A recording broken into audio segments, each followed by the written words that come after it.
Olá, meus amigos, minhas amigas, uma boa noite para todos. Que Jesus, nosso Mestre, nosso amigo, envolva todos nós em sua sublime paz.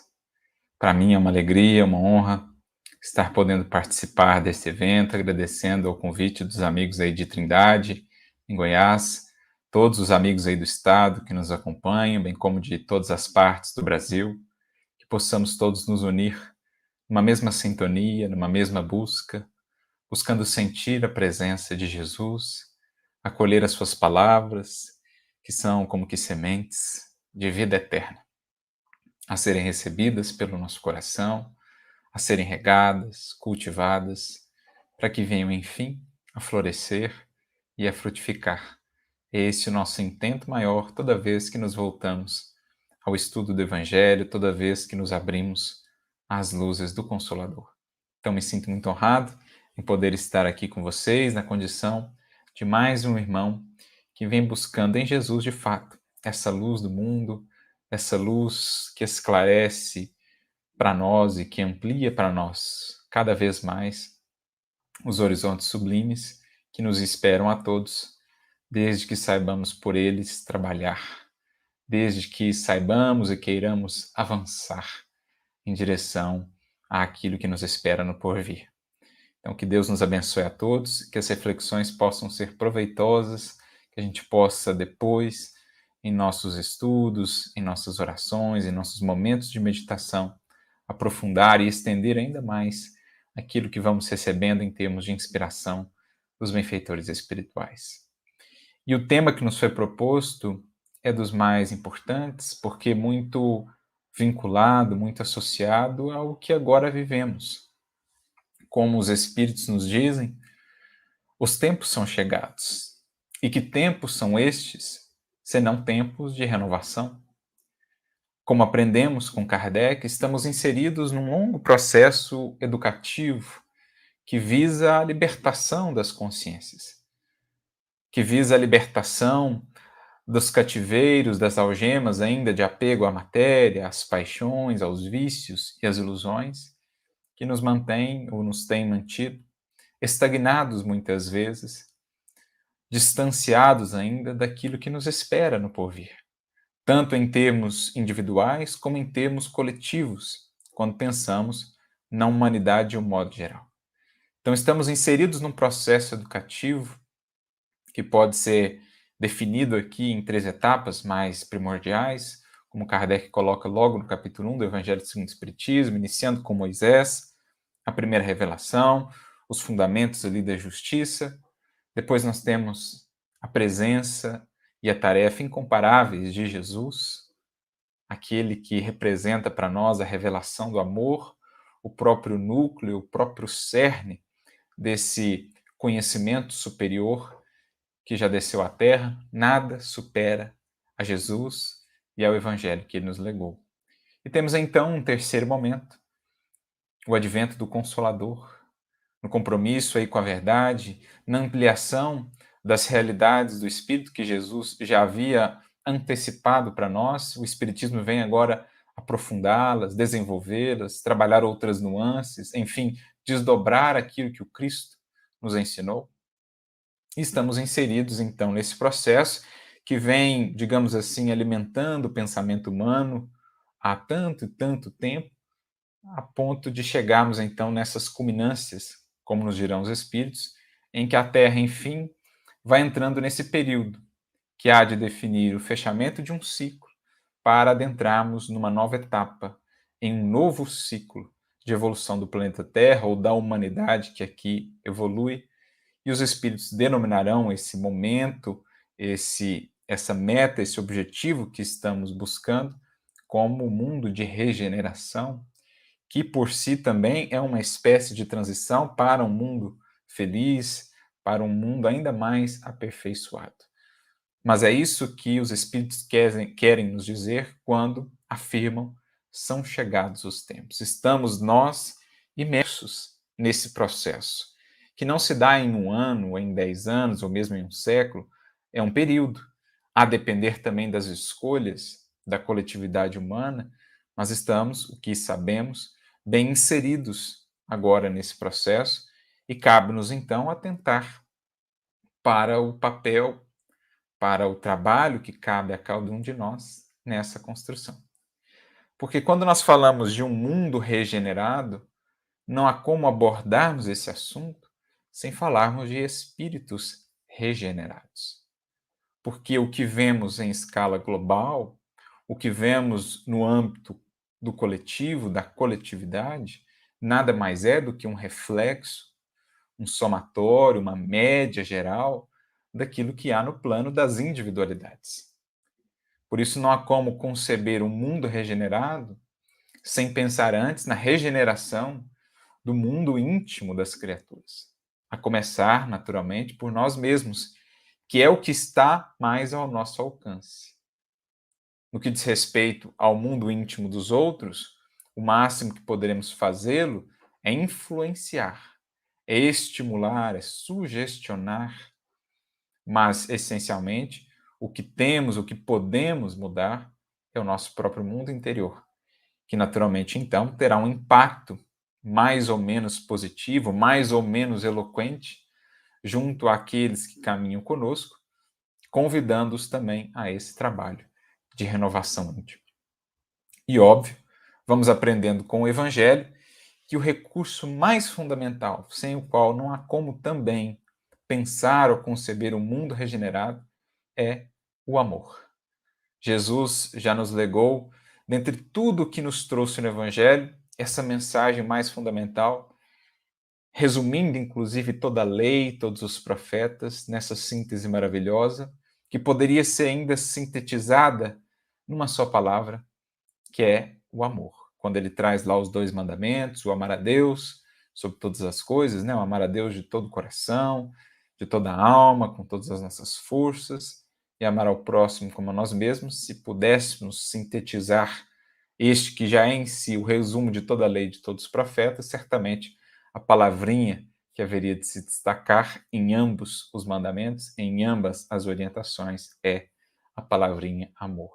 Por isso, compreender o amor para chegarmos a um mundo regenerado, o papel do amor na construção desse mundo regenerado, é algo absolutamente necessário para todos nós, porque, imagino, todos ansiamos já por uma sociedade verdadeiramente mais justa, mais fraterna, em que não existam assim tantas desigualdades, em que não exista tanta discrepância, em que a guerra, em que a fome, a miséria, o crime sejam lembranças de um passado ainda imaturo da humanidade, de um passado que vai ficando cada vez mais distante. Imagino que todos já ansiamos por esses momentos. E certamente é para lá que estamos nos encaminhando. Os Espíritos nos dizem, é essa a vontade de Deus. É esta a condução de Jesus como governador espiritual do orbe. É para isso que ele vem incansavelmente trabalhando, assim como os seus milhares e milhões de colaboradores, os espíritos superiores que o amparam na gerência de toda essa grande escola que é o planeta Terra. Mas não adianta apenas sonharmos, esperarmos essa sociedade, digamos assim, aperfeiçoada, essa sociedade que vai alcançando aí as suas culminâncias. É preciso trabalharmos ativamente para que isso se dê.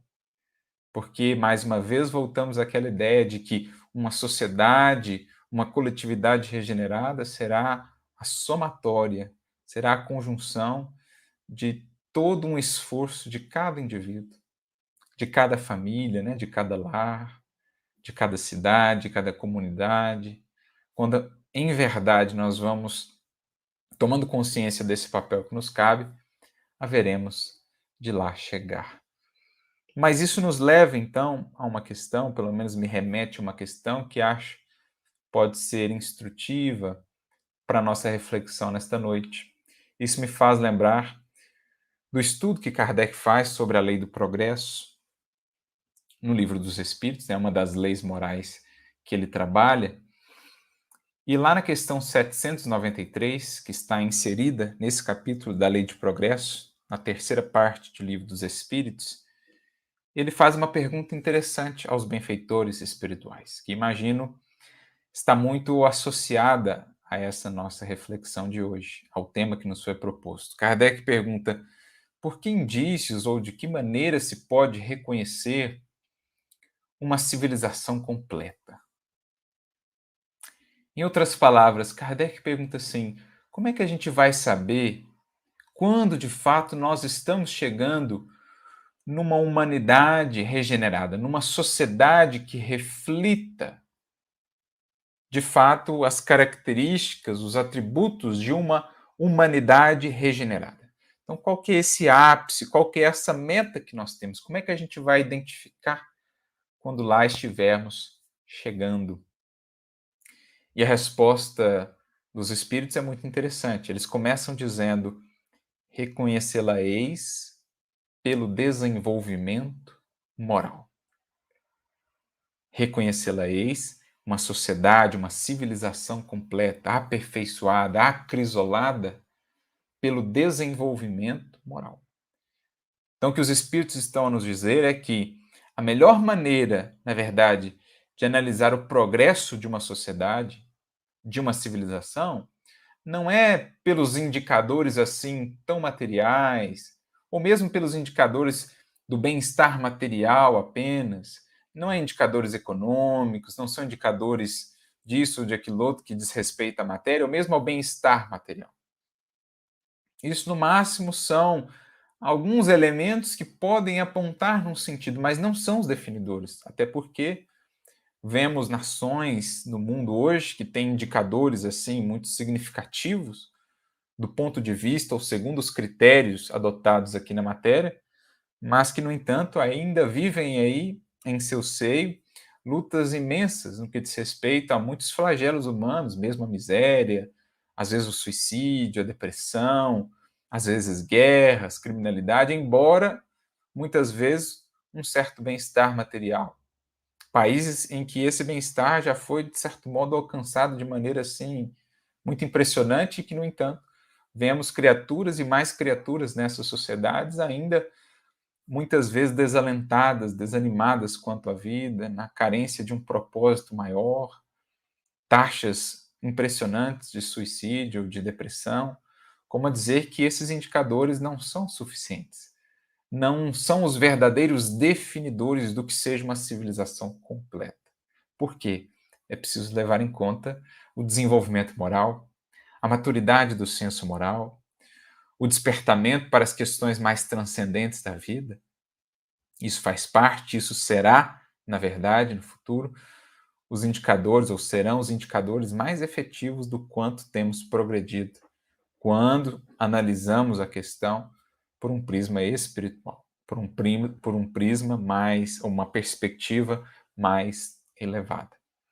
Mas eles seguem na resposta que dão a Kardec, dizendo: credes que estáis muito adiantados, porque têm obtido maravilhosas invenções, têm alcançado impressionantes descobertas, porque vos vestis, porque vos alojais de maneira mais apurada, digamos assim, mais aperfeiçoada, quando em comparação com gerações anteriores. Mas, no entanto, acrescentam eles, não tereis verdadeiramente o direito de vos dizerdes civilizados, enquanto não houverdes banido de vossas sociedades os vícios que as desonram, e enquanto não viverdes como irmãos, praticando a caridade cristã. Então, olha que interessante essa continuidade da resposta dos Espíritos. Nós acreditamos que estamos assim muito adiantados, porque temos chegado a maravilhosas invenções, temos obtido descobertas assim fascinantes, temos realizado proezas do ponto de vista das ciências materiais.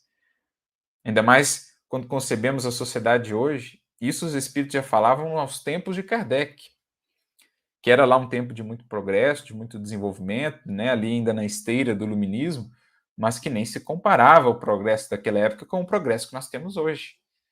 Seja no âmbito de qualquer ciência, a medicina, a física, a matemática, a astronáutica, a engenharia, qualquer ciência que possamos conceber, nós estamos hoje em patamares ainda mais impressionantes do que aqueles aos tempos de Kardec.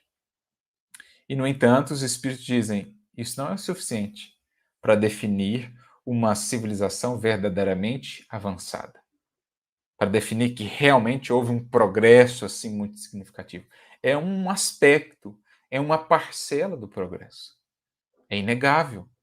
Olha as possibilidades que hoje nós temos, inclusive esta que agora estamos tendo, de interagirmos ao vivo, cada um em seu lar, cada um no aconchego de sua casa, algo que aos tempos de Kardec não era possível, algo que aos tempos de Jesus, para muitos, era inimaginável. Hoje nós temos esses recursos.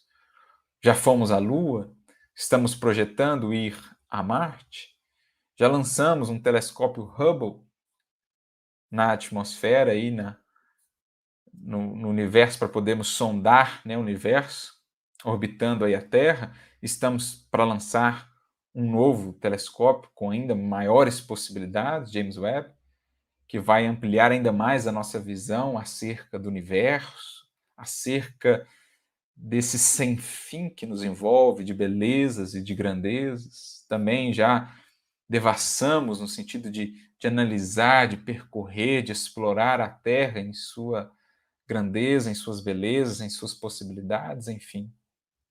Já fizemos isso tudo e certamente muito mais há por vir.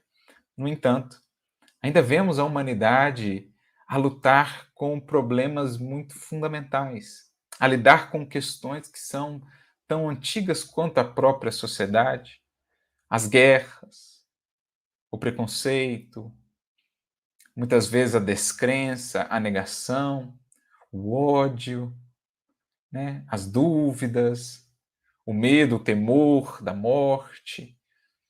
Me faz lembrar Emmanuel, no prefácio do livro Obreiros da Vida Eterna, se não estou enganado, sob o título de Rasgando Véus, ele vai dizer mais ou menos isso, né? Que o homem de hoje, o homem moderno, que já está aí explorando a estratosfera, que já mergulhou as profundidades da Terra, se depara ainda diante do túmulo com a mesma angústia, muitas vezes, que os egípcios, que os romanos, que os gregos das épocas recuadas.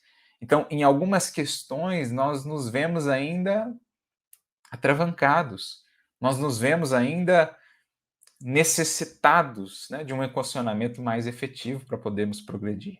E o que nos falta é justamente equiparar todo esse progresso material que já alcançamos, equipará-lo por meio também do nosso progresso moral, para que então possamos estabelecer um piso para um novo tempo, para que enfim a era do Espírito se possa consolidar, descortinando horizontes inimagináveis por hora em termos de desenvolvimento para a humanidade terrestre. Mas é isso então que os Espíritos estão nos dizer. É preciso fazermos esse movimento agora de avançar naquilo em que temos permanecido estagnados. Por isso, eles concluem a resposta que dão a Kardec dizendo: até lá, isto é, enquanto não houverdes banido das vossas sociedades os vícios que a desonram, quais são estes? O egoísmo, o orgulho, a vaidade, a cobiça, que são os grandes geradores do sofrimento humano, embora os píncaros de progresso estão aí, esses flagelos, verdadeiros flagelos da sociedade, ainda a trazer tanta infelicidade e sofrimento às criaturas, criando muitas vezes destinos, futuros expiatórios tremendamente dolorosos por conta das ilusões que vão sendo compradas, dos desvios conscienciais que vão sendo mantidos. Enquanto a gente não se libertar desses flagelos, dizem os espíritos, não teremos ainda o direito de nos denominarmos verdadeiramente civilizados. Não estaremos ainda na condição de uma civilização aperfeiçoada ou completa, como Kardec pergunta. Até lá, seremos apenas povos esclarecidos, dizem eles, que hão percorrido a primeira etapa, um primeiro momento, digamos assim, da longa jornada do progresso. E é sobre isso, justamente, que estamos a falar quando tratamos do assunto mundo regenerado, dessa equiparação, desse ajuste, digamos assim, num aspecto da vida que ficou relegado a um segundo plano. Tão envolvidos, tão deslumbrados que temos estado até aqui com a matéria e com as realidades materiais, que esquecemos da realidade espiritual, daquilo que de fato somos, da brevidade, da efemeridade de tudo aquilo que se tem aqui, de tudo aquilo que se vê, que se toca. Quantas vezes, quantas vindas, quantas encarnações temos passado aqui completamente distraídos, ou pelo menos em boa parte da jornada distraídos, quanto às verdadeiras edificações. Isso não é novo, isso é antigo ainda.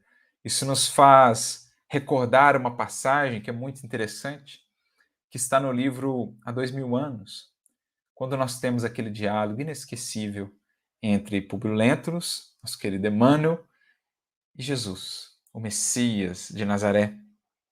Quando eles têm aquele encontro às margens do Tiberíades, e o orgulhoso senador, embora mantivesse ali o seu orgulho, se vê então diante daquele mestre de joelhos, prostrado, em lágrimas, porque não conseguiu resistir à grandeza moral, à irradiação sublime que partia daquele coração, daquele olhar, quando ele pôde perceber, quando se deu por si, estava ali, a contemplar aquela grandeza, aquela majestade, por mais que o orgulho por dentro gritasse, se recusasse a se curvar diante daquele simples Galileu, quando olhado de fora ou quando olhado apenas pelos olhos.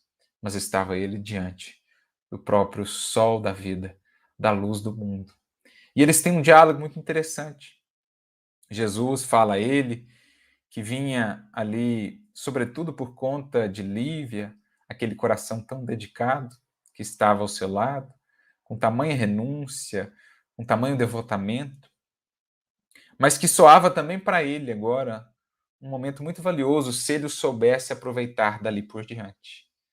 Porque assim opera Jesus em nossas vidas. Ele nos tem convidado ao amor, a única força regeneradora de fato da vida, restauradora da vida, por tanto tempo, por tantas vezes, e nós temos relutado. Mas justamente por muito nos amar, Jesus não chega a nos violentar a consciência. Jesus não se impõe, Jesus propõe, Jesus convida, Jesus nos embala, Jesus nos chama, mas sabe esperar o nosso tempo. Claro, lamenta as nossas escolhas infelizes, que muitas lágrimas, muitas dores nos têm gerado, mas, como aquele que ama, sabe esperar, porque o amor já vibra e já pulsa no clima da eternidade. Então ele diz a Públio Lentulus que soava para ele, para o seu espírito, um minuto glorioso na eternidade. Se o soubesse converter dali por diante num cântico de fé, de humildade, de trabalho no bem. E eles então vão tendo um diálogo quase que mental mesmo. Públio Lentulus nem chegava a expressar, a verbalizar aquilo que pensava, e, no entanto, o mestre já lhe respondia, porque devassava os recônditos mais profundos do seu coração, do seu pensamento. Então, eles estabelecem esse diálogo por vias telepáticas, e então, em determinado momento, o orgulho vindo à tona, né? O orgulho, ainda com tremenda força naquele coração, diz: mas quem é este para me falar de humildade? A mim, que sou senador romano, que sirvo ao império de César, quem é este? Um pobre, um reles, galileu, de uma província obscura do império grandioso a que sirvo, do qual sou senador? Quem é este ser para se dirigir assim a mim mesmo? Não atentando para o fato de que ele estava ali ajoelhado. Tal era a grandeza daquele ser, mas o orgulho, né, ferido em suas últimas resistências ali, relutava em ceder. E ele então, Públio Lentulus, lembra-se das magnificências da cidade dos Césares. Roma, a cidade eterna, a cidade das sete colinas, aquele império prodigioso que havia conquistado quase todo mundo conhecido de então, que havia estendido, digamos, a sua influência a leste, a oeste, a norte, a sul, no entorno do Mediterrâneo, que havia criado estradas, né, aberto estradas, estabelecido um correio, construído aquedutos, que havia investido nas artes. Estamos a falar ali de um período pós, né, o período Augusto, a época de Augusto em Roma, que foi um dos momentos de maior desenvolvimento da cidade de Roma, das artes. Nós temos os pensadores, os poetas, os filósofos. Então, ele se ufanava na sua mente, no seu pensamento diante do Messias de Nazaré, porque pensava: esse é um império eterno, nada pode empanar esse brilho, nada será mais grandioso do que os mármores de Roma, do que a nossa cultura, do que o nosso direito, do que as nossas expressões de arte. Nada poderá apagar o brilho. Roma e o seu império é uma civilização completa. É o ápice, é o suprassumo. De certo modo, é isso que ele pensava. E é mais ou menos o que, em outros momentos da humanidade, nós também fomos pensando, por conta do desenvolvimento material, mas esquecidos justamente desse aspecto moral, que é o legítimo definidor, é o legítimo índice definidor do progresso de uma civilização. Então, assim como a Grécia de outrora, na época luminosa dos filósofos, também pensou ser a Grécia, né, o ápice, o suprassumo do que seja uma civilização, o Egito nos seus dias gloriosos, Roma durante o Império, e assim poderíamos citar outros momentos, a Pérsia, poderíamos citar mais tarde a França do Iluminismo, ou a Península Ibérica na época das navegações, de tamanha riqueza, de tamanho desenvolvimento. Poderíamos ir citando esses momentos em que nós, criaturas encarnadas, chegamos a ter a ilusão de que havíamos chegado num ápice. Mas eis que Jesus, então, captando aquele pensamento e falando não somente ao senador orgulhoso que estava ali diante dele, mas também a nós hoje, civilização que nos ufanamos, né, da tecnologia que hoje temos, o mundo digital, tudo interconectado, os progressos da ciência material. Jesus diz a todos nós o que disse a Publio Lentulus: todos os poderes do teu império são bem fracos e todas as suas riquezas bem miseráveis. Quem olhasse o Império Romano naquele momento, quem estivesse ali, jamais imaginaria isso. Que tamanho poder, que tamanho brilho, que tamanho Fausto pudesse um dia se tornar ruínas, história. Está lá, presente nos livros de história, nos museus, nas ruínas que são visitadas, mas aquele Fausto, aquele brilho, como tudo na matéria, passaram. Porque a matéria, única e exclusivamente, é cenário de progresso, é cenário de desenvolvimento. Um dia nem da matéria precisaremos, por isso o progresso efetivo não pode ser definido só pelo progresso material. O progresso material ele vai abrindo possibilidades, ele vai alargando horizontes, mas o que vem e consolida um novo piso evolutivo para os seres é o progresso moral. E é justamente o que estamos sendo convidados a fazer agora, como vemos aqui nesse diálogo entre Jesus e Publio Lentulus, vínhamos já sendo também convidados desde aquele tempo. Desde Moisés, mas mais propriamente desde a vinda de Jesus. Quando todo esse processo educativo em que estamos inseridos ganhou um impulso como nunca antes e como nunca depois.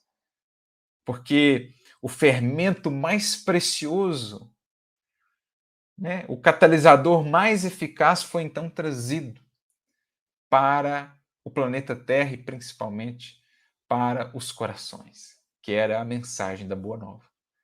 Que o Evangelho vem, em verdade, reviver, expandir, explicar, para que ela possa cumprir o papel de nos regenerar. E, no efeito em escala, a sociedade, a humanidade. Porque esse é o fim Esse é o objetivo maior do Espiritismo, Kardec não se cansará de afirmar. Não são os fenômenos, não é apenas o estudo dos fenômenos, não é apenas o entendimento dessas leis, mas, sobretudo, a transformação da nossa vida à luz do que temos aprendido. Isto é, a renovação moral. Assim se conhece o verdadeiro espírita, assim se conhecerá o verdadeiro cristão, assim se preparará um novo homem, a nova mulher, o novo ser humano para a nova humanidade do porvir. Isto é, regenerar-se, gerar-se novamente, construir-se de novo, com base agora, ou tendo por referência, esse modelo que nos foi ofertado, que é Jesus. Então ele diz, para purulentos e também para o nosso mundo moderno, muitas vezes aí tão orgulhoso de suas conquistas, mas muitas vezes de olhos fechados ainda para as suas misérias, para os seus problemas, especialmente os seus vícios. O egoísmo, o orgulho, o materialismo. Diz Jesus, todos os poderes do seu império são fracos ou bem fracos, e todas as suas riquezas bem miseráveis. Porque temos visto ao longo dos séculos impérios sucedendo impérios, aqueles que chegaram às culminâncias se julgando invencíveis e que rolaram mais uma vez abismo abaixo, ladeira abaixo, no eterno, no constante processo de transformação e de renovação. Impérios, portanto, sucedendo impérios, mas só um império que desde então vem se mantendo e se expandindo cada vez mais no plano dos corações, que é o império do amor. A força legítima do verdadeiro e maior conquistador que a Terra já conheceu, que atende pelo nome de Jesus.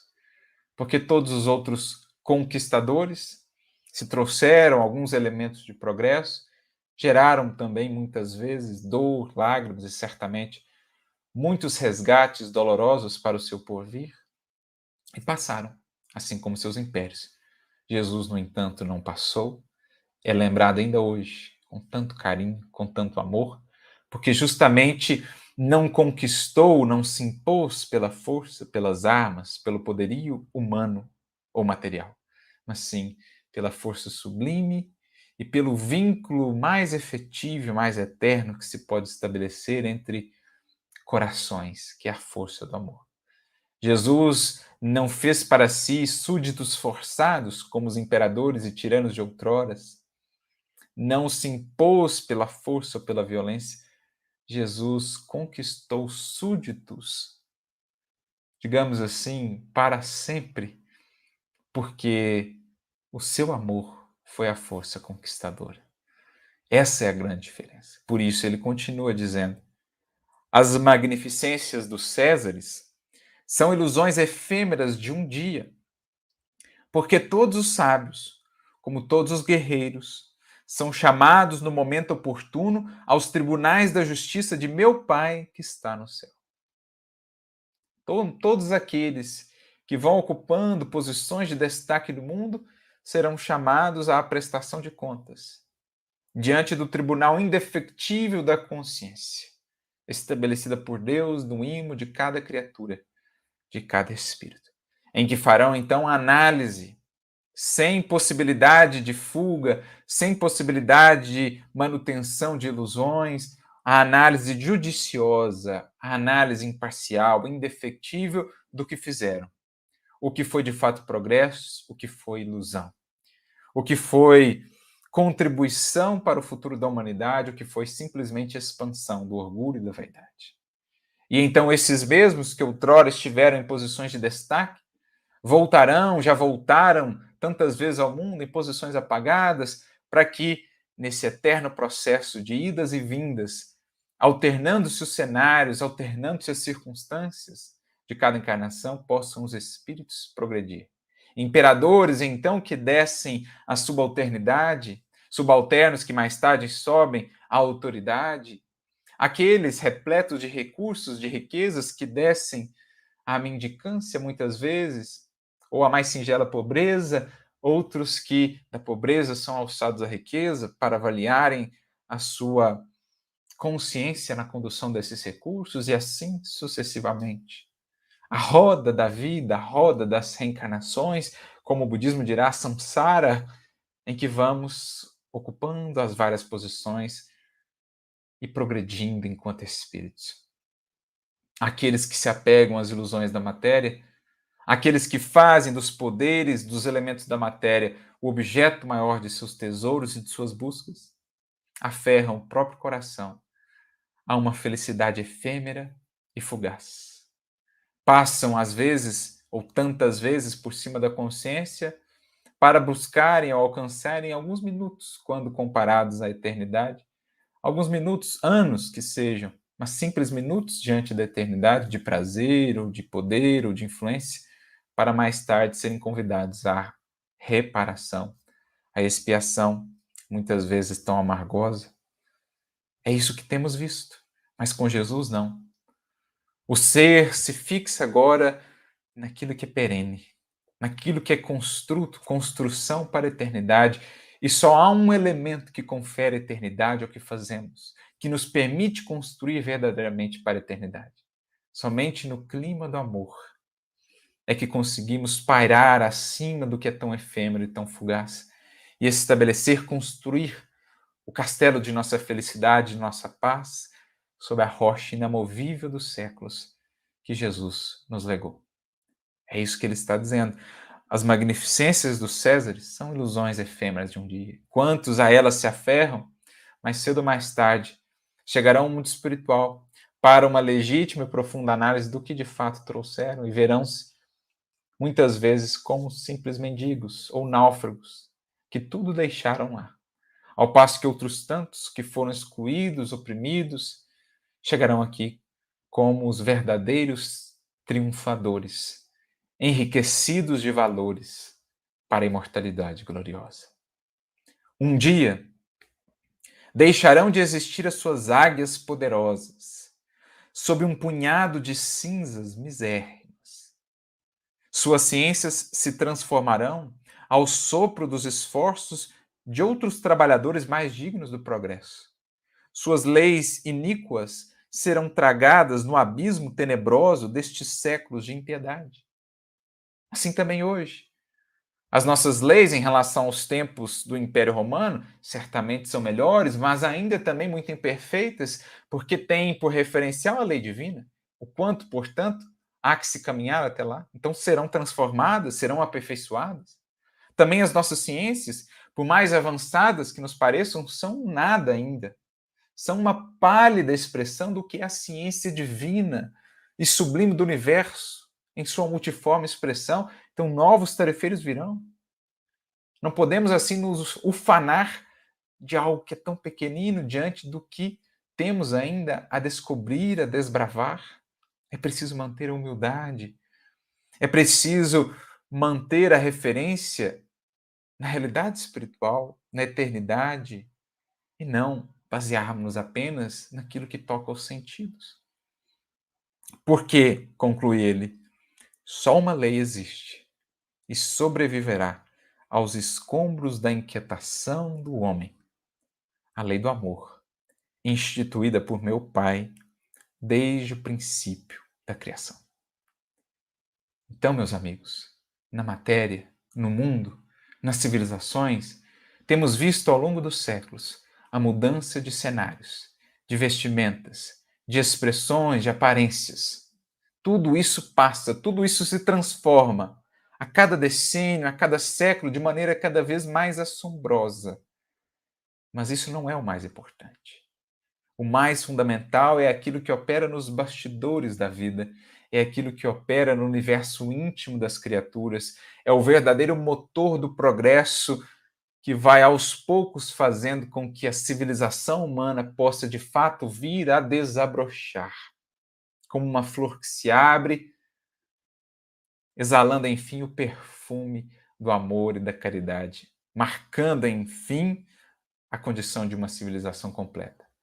E essa força é a força do amor, a operar nos bastidores da vida, não tão focada na mudança apenas superficial, ou das aparências, ou dos efeitos, porque mais focada na mudança substancial, essencial, das causas mais profundas que movem as criaturas e que movem os povos e as civilizações. Enquanto o amor não for já esse perfume a exalar por toda a humanidade terrestre, seremos, enquanto sociedade, apenas uma flor em botão, apenas povos esclarecidos numa primeira fase do que seja o processo do progredir, mas somente quando viemos a desabrochar, estendendo todo esse perfume da caridade, do amor, a reger, a nortear toda a inter-relação humana, entre indivíduos no lar, entre indivíduos, entre nações, em todas as dimensões, somente então teremos desabrochado para a condição de um mundo regenerado, de uma sociedade regenerada. Por isso, é preciso pensar nessa seiva do amor, a percorrer, digamos assim, essa flor, a nutri-la para que ela possa desabrochar, estendendo todo o seu potencial de beleza, refletindo toda a grandeza de Deus, nosso Criador. Por isso é o amor, a força por excelência, da qual Jesus não somente falou, mas força essa que ele exemplificou em tudo o que fez, em tudo o que operou enquanto esteve entre nós, mesmo antes, mesmo depois, a força na qual ele segue a investir, a força para a qual ele quer nos chamar. Porque somente essa força tem a capacidade de penetrar o âmago da criatura e a regenerar. Somente essa força tem a capacidade de alimentar esperanças para o recomeçar. Há espíritos como nós outros que viemos de um passado às vezes tão sombrio, tão repleto de equívocos, de desvios. Somente no amor de Jesus, na misericórdia que aí está envolvida, é que encontramos forças para novamente esperançar, a nos recordar das palavras de Jesus, a Madalena, que mais tarde Pedro haveria também de registrar na sua epístola, o amor que cobre a multidão de nossos pecados. Porque não fosse o amor do Cristo, o amor de Deus, não suportaríamos ao peso das culpas, dos equívocos que trazemos como bagagem do pretérito, mas é justamente por poder sentir essa força do amor, por podermos saborear, ainda que minimamente, o que seja amar com Jesus, é que nós vamos conseguindo recomeçar.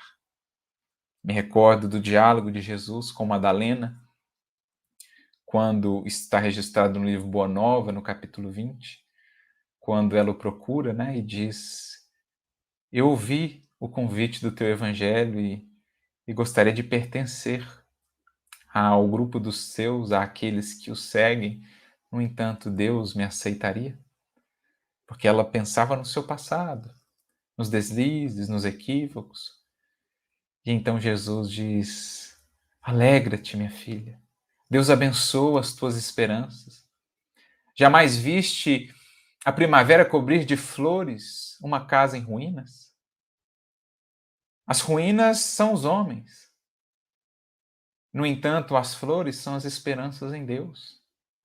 Para além de todas as desventuras e falências humanas, as bênçãos paternais de Deus descem e chamam. Caminha, pois, sob esse novo sol, essa luz agora que brilha em seus caminhos, porque Maria, o amor cobre a multidão de pecados. Olha que lindo isso. O que foi, foi. O que fizemos de nós até aqui, ou mesmo da mensagem de Jesus, é o que foi feito. Mas, mesmo que estejamos em ruínas, no remorso, no arrependimento, na culpa, a primavera nos ensina o sublime dom de recomeçar, que é a expressão mais bela e mais acalentadora do amor e da misericórdia de Deus. As flores sobre as ruínas a representar as esperanças em Deus, trazendo novo perfume, novo alento de vida para aqueles que chegaram às posições de desalento, de desesperança. As bênçãos paternais que descem às nossas fragilidades humanas e nos chamam para subirmos aos altiplanos da vida. em comunhão cada vez mais estreita e profunda com o Senhor da criação. Então, sem o amor, como pensar em regeneração? Seríamos ou estaríamos esmagados pelas nossas imperfeições, pelos registros conscienciais de um pretérito muitas vezes obscuro, mas a luz do amor é sempre um facho de esperança que se acende, mostrando-nos o porvir, ajudando-nos a não nos fixarmos no pretérito, no que foi, porque ele é limitado, ele é estreito, por mais que já tenhamos caminhado, ele nem se compara ao que temos ainda por descobrir, ao que nos espera adiante, porque isso sim é ilimitado. Por isso o mal, por isso a imperfeição do espírito tem sempre uma dimensão limitada, e somente o bem e o amor terão em si mesmo essa essência de eternidade, porque é o que há de prevalecer, é o que há de, digamos assim, se manter eternidade afora. Então, se estamos a falar de um mundo regenerado, não há como chegar até lá, não há como sequer concebê-lo sem antes compreendermos o amor e, mais do que isso, buscarmos, incorporarmos o amor em nosso modo de ser. Porque só ele tem a força de regenerar, de refazer, de reconstruir, de reesperançar um coração e estimulá-lo a avançar na senda da libertação, na jornada da evolução. Me recordo aqui de um caso muito interessante que está narrado para nós no livro No Mundo Maior, de André Luiz. Ali no capítulo 3, capítulo 4, capítulo 5 da obra, nós temos André Luiz, juntamente com Calderaro, atendendo um caso grave de um processo obsessivo. Eram espíritos muito próximos, né? Durante a encarnação, um deles havia como que adotado o outro como uma espécie de filho mesmo, mas por conta de um desentendimento lá, um chega a assassinar o outro. E então, aquele que foi assassinado acaba se tornando o obsessor daquele que ficou encarnado. E era um processo que já arrastava-se por algum tempo e levou, inclusive, o que estava encarnado a um adoecimento físico mesmo, somático, além, né, do desajuste psíquico e emocional. Então, eles vão auxiliar este caso e Calderaro leva André Luiz até onde estava o enfermo, eles aplicam ali passes, né, para que o enfermo pudesse, então, desdobrar-se do corpo. E quando se dá esse desdobramento, encontram-se ali o obsidiado e o obsessor e entram num embate ali. O André Luiz fica observando aquilo, aguardando que o benfeitor Calderaro viesse a intervir, algo fazer, né? Esclarecê-los, talvez explicar que não pode ser assim, que não dá, que é preciso perdoar e tal. E o Calderaro, no entanto, apenas observa. E o André Luiz então pergunta por que não intervir? E o Calderaro então dirá a ele que, André, é porque aqui nós precisamos de algo que por ora nós ainda não temos para dar. O conhecimento que nós temos já do que são os processos obsessivos, de como se operam aí as questões de sintonia, de pensamento, de enfermidade, de influência espiritual, etc. O conhecimento que a gente tem, ele chega até este limite. Mas daqui por diante nós precisamos de um outro recurso, que somente ele poderá alcançar o âmago desses espíritos.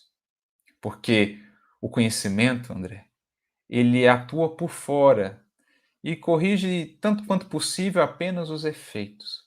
No entanto, somente o amor alcança as causas profundas e é capaz de operar verdadeiras e definitivas renovações mentais, renovações íntimas nas criaturas. Então, o conhecimento ajuda por fora, mas só o amor socorre, liberta e transforma por dentro. É mais ou menos isso que Calderaro lhe dirá, e eles então estavam ali a aguardar a visita, a chegada de irmã Cipriana, que desce de esferas mais elevadas, e então, com a capacidade irradiadora do seu amor sublime, consegue ver naqueles corações aflitos, tanto o obsidiado quanto o obsessor, filhos de sua alma, necessitados, como se fossem perdidos, né? Viajantes perdidos no deserto e absolutamente sedentos, corações ali necessitados da água viva do amor. No caso de um, que pudesse lhe aliviar as dores do remorso pelo crime cometido, que ele pudesse abrir ali um caminho de redenção, que ele não estava conseguindo encontrar, preso que estava à culpa, ao remorso, e que ao outro seria uma água viva a aliviar o calor, o incêndio da vingança, do ódio, da mágoa que nutria por aquele que um dia havia amado. Então eram ambos viajores sedentos, perdidos no deserto de si mesmos, sedentos na carência mais absoluta dessa força renovadora da vida, a única capaz de transformar desertos em jardins. Então Cipriana chega e irradia o seu olhar amoroso, o seu coração, a sua presença, e consegue então fazer o que Calderaro, embora todo o conhecimento, não conseguia fazer, nem André Luiz. Haviam feito o que lhes era possível, conforme as possibilidades que tinham, os recursos do conhecimento, mas dali por diante, de um limiar para frente, somente o amor é a força capaz de vencer as resistências mais rígidas. Somente o amor é a força daquela água mole que vai batendo em pedra dura, que vai encontrando as frestas, que vai abrindo caminhos, que vai diluindo as expressões de sombra, de ódio ou de revolta, e aos poucos revivificando o ser. Só o amor tem essa habilidade. Por isso nos recordamos de uma mensagem de Emmanuel que se encontra no livro Urgência, capítulo 12. É inclusive interessante o título, porque nós, em nossos tempos, temos urgência, urgência de amar. Não de sermos amados, de esperarmos que nos amem, que nos compreendam, que nos entendam. Muitas vezes estamos infelizes porque ainda estamos esperando que os outros façam um movimento que, na verdade, está em nossas mãos, em nosso coração realizar. Descobrir essa fonte de amor, não vinda do outro até nós, mas a jorrar de nós mesmos para a vida e para o coração dos outros, é o segredo maior do Evangelho, como Jesus disse um dia à mulher samaritana. Então depende de nós, temos urgência de amar. Porque se são muitas as perguntas, Jesus é a resposta, e a resposta maior, na verdade, que Ele há de nos dar é sempre: ame meu filho, amai-vos, porque assim encontrareis a vida abundante. Por isso o livro Urgência, no capítulo 12, traz-nos essa mensagem de Emmanuel chamada Somente o Amor, em que ele nos dirá, não a lerei inteira, apenas a partir de um determinado momento: quem se encarcera na escuridão não segue além das trevas. Quem se rende ao mal, com as dívidas do mal se confunde. Em outras palavras, o mundo ou a realidade que encontramos ao nosso redor é reflexo profundo e estreitamente associado com, na verdade, aquilo que cultivamos por dentro de nós. Então, aquele que se encarcera na escuridão por dentro de si não verá outra coisa senão escuridão ao seu redor. É pessimismo, é desesperança, a humanidade não tem mais jeito, tudo está perdido. Aquele que se rende ao mal, com as dívidas do mal, acaba por se confundir. Talvez mantenha por um certo tempo a ilusão de que escapará impune se conseguir ludibriar a justiça dos homens. No entanto, mais cedo ou mais tarde, essas algemas haverão de envolvê-lo, as próprias teias que ele mesmo entreteceu haverão de envolvê-lo nas consequências infelizes de seus atos. No entanto, aquele que vibra no amor, aquele que se renova por dentro com Jesus, começa a vislumbrar os horizontes de um mundo regenerado, Começa a ver em cada criatura as possibilidades do ser humano regenerado que um dia há ali de se fazer e começa a investir nelas e começa a trabalhar por elas, por essas realidades, a do ser humano regenerado e, por conseguinte, a de um mundo regenerado, que só a luz do amor vai nos ajudando a ver e nos dando força para trabalhar por. Por isso ele continua: é por essa razão que Jesus nos descortinou os horizontes do amor, como as únicas sendas capazes de alargar os limites da nossa comunhão com as fontes mais altas da vida. Porque o que é um mundo regenerado? É tornarmos-nos canais para que as fontes mais altas da vida possam, por meio de nós, fluir, transformando o solo ainda estéril, ressequido do mundo e dos corações, num jardim de bênçãos, num Éden que estamos destinados a construir e no qual estamos destinados a viver aqui no planeta.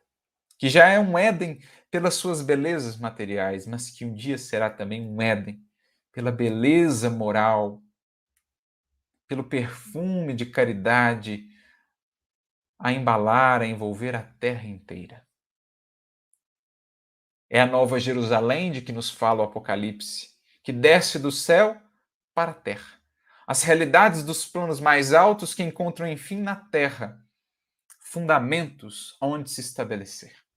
Esta é a nova humanidade, mas para isso cada um de nós precisa ser um tijolinho disposto a fornecer essa fundação, um canal aberto por meio do qual essas fontes possam jorrar para renovar e transformar a humanidade.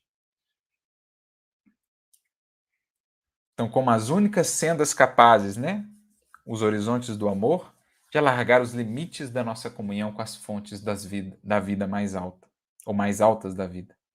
Somente quem auxilia sempre adquire o tesouro da simpatia com que pagará, feliz, o tributo da ascensão. Então, a simpatia, o amor, é o que vamos investindo e recebendo, então, de retorno, o progresso. O tributo necessário ao progresso é o da oferta de nós mesmos, é o do sacrifício de nós mesmos, arrebatando corações para a força do bem, granjeando amigos, ampliando laços, porque afinal de contas, como Jesus disse a Simão, os afetos da alma são os laços misteriosos que haverão de nos conduzir a Deus. Então são os corações que amam, que expandem essa sua teia, essa sua rede de amor e de afeto, são esses que vão embalando e impulsionando também a humanidade em direção a Deus, ao reino de Deus, que é a humanidade regenerada que todos esperamos. Somente quem perdoa consegue libertar-se para as experiências de ordem superior. Enquanto nós, enquanto humanidade, não nos dispusermos a perdoar, estaremos ainda no círculo vicioso da vingança, da retribuição do mal pelo mal, um círculo de sombras, um círculo de sofrimentos e expiações, mas quem perdoa, e o perdão é fruto dileto do amor, sai do círculo vicioso. Sai e leva consigo muitos outros, pelo menos convida.